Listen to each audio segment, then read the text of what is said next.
আরও একটি নতুন ভিডিওতে তোমাদের সকলকে স্বাগত। এই ভিডিওতে আমরা আলোচনা করব 2022 নোটিফিকেশন নিয়ে। তোমরা অনেকেই কোশ্চেন করছো, দাদা ইন্টারভিউ কি ভোটের আগে কোনোভাবে হতে পারে? তাছাড়া 21-23 কি এই ইন্টারভিউ অংশগ্রহণ করতে পারবে? ভ্যাকান্সি কেমন হতে পারে?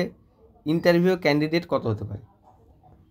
এই সমস্ত বিষয় নিয়ে আমরা কিন্তু এই ভিডিওতে আলোচনা করব। দেখো, আলোচনার পূর্বে তোমাদের একটা কথা আমি বলি। তোমরা আমার ভিডিও দেখছো, সবাই দেখছো, ভিউজ হচ্ছে, কমেন্ট করছো, তোমাদের কমেন্টের অ্যান্সার কিন্তু আমি দিচ্ছি, কিন্তু তোমরা কেউ সাবস্ক্রাইব করছো না চ্যানেলটা। তোমাদের প্রত্যেককে বলবো চ্যানেলটিকে অবশ্যই সাবস্ক্রাইব করে রাখো। অবশ্যই আগামী দিন যেসব ভিডিওগুলো আমি আপলোড করব, গুরুত্বপূর্ণ ভিডিওগুলি সবার আগে তোমার কাছে কিন্তু চলে যাবে। কেননা আমি কিন্তু গুরুত্বপূর্ণ ভিডিওই আপলোড করি, কোনো রকম গুরুত্বহীন ভিডিও কিন্তু আমি আমার চ্যানেলে প্রোভাইড করি না। কেন? কারণ তোমরা সকলেই চিন্তিত যে কবে তোমাদের ইন্টারভিউ হবে, কবে তোমাদের নিয়োগ হবে। এর মধ্যে যদি আমি বিভ্রান্তিমূলক ভিডিও দিই, সেক্ষেত্রে তোমরা কিন্তু ডিস্টার্ব ফিল করবে। সেখান থেকে কিন্তু কোনোভাবে আমি উল্টোপাল্টা ভিডিও প্রোভাইড করি না। তো তোমাদের প্রত্যেককে বলো, যদি ভিডিওটা ভালো লাগে থাকে অবশ্যই চ্যানেলটিকে সাবস্ক্রাইব করো।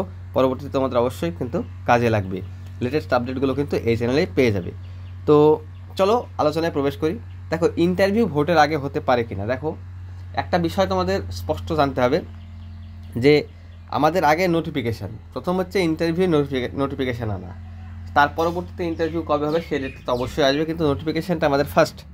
নোটিফিকেশানটা যদি তোমার চলে আসে, তার মানে তোমার ইন্টারভিউটা যদি কিছুদিন পরেও হয়, সেক্ষেত্রে কিন্তু তোমাদের খুব একটা সমস্যা হবে না, কারণ ওই নোটিফিকেশানে আর কেউ অংশগ্রহণ করতে পারবে না।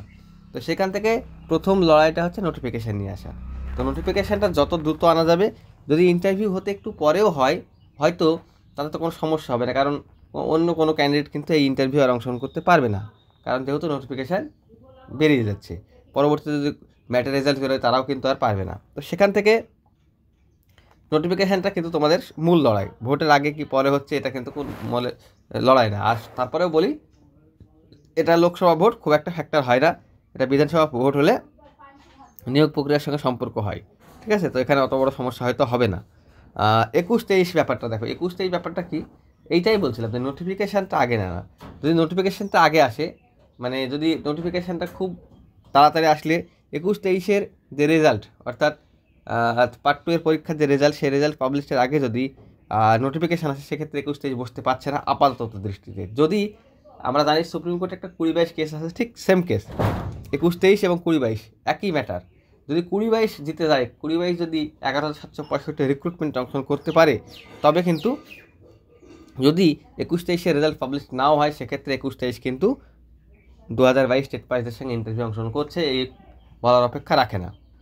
এবার আমরা আসি ভ্যাকান্সি কত হতে পারে। দেখো, ভ্যাকান্সি পর্ষদের হিসাব অনুযায়ী তারা তো অনেকবারই 22 এরকম বলছে 50,000 ভ্যাকান্সি আছে, 50,000 ভ্যাকান্সি আছে। যাই হোক, সেটা তো দেখতেই পেলাম। তারা গত দিন যে 20-22 হিয়ারিং হলো, সেখানে তো তারা কোনোভাবে বলছে না যে তাদের কাছে অনেক সিট আছে।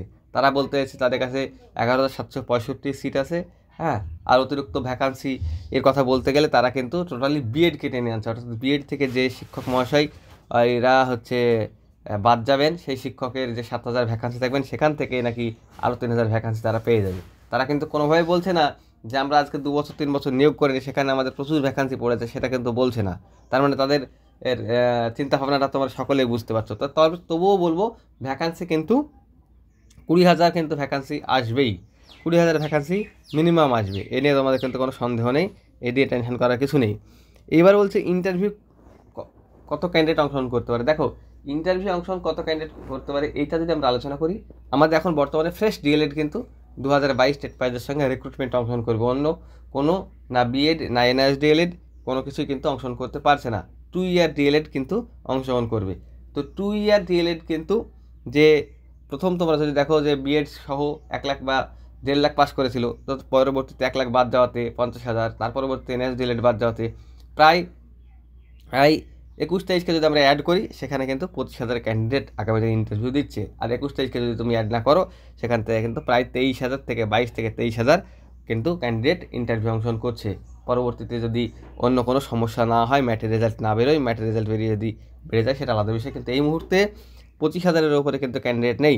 তো সর্বোপরি এটাই বলবো 2022 টেট পাস যারা আছো প্রত্যেকের চাকরি পাওয়ার সুযোগ একটা কিন্তু আছে, তোমরা লড়াই ছেড়ো না, আর তোমরা প্রত্যেকে ইন্টারভিউ প্রিপারেশান নাও, ইন্টারভিউয়ের জন্য কিন্তু তোমরা সকলে প্রস্তুতি নিতে থাকো, কারণ ইন্টারভিউ খারাপ হয়ে গেলে কিন্তু অনেক সময় সমস্যা হলেও হতে পারে। যদি ভ্যাকান্সি কোনোভাবে কম দিয়ে দেয়, 25,000 ক্যান্ডিডেট আছে, যদি কোনোভাবে 12-13 হাজার ভ্যাকান্সি দিয়ে দেয়, সেক্ষেত্রে কিন্তু ইন্টারভিউটা কিন্তু গুরুত্বপূর্ণ হয়ে দাঁড়াবে।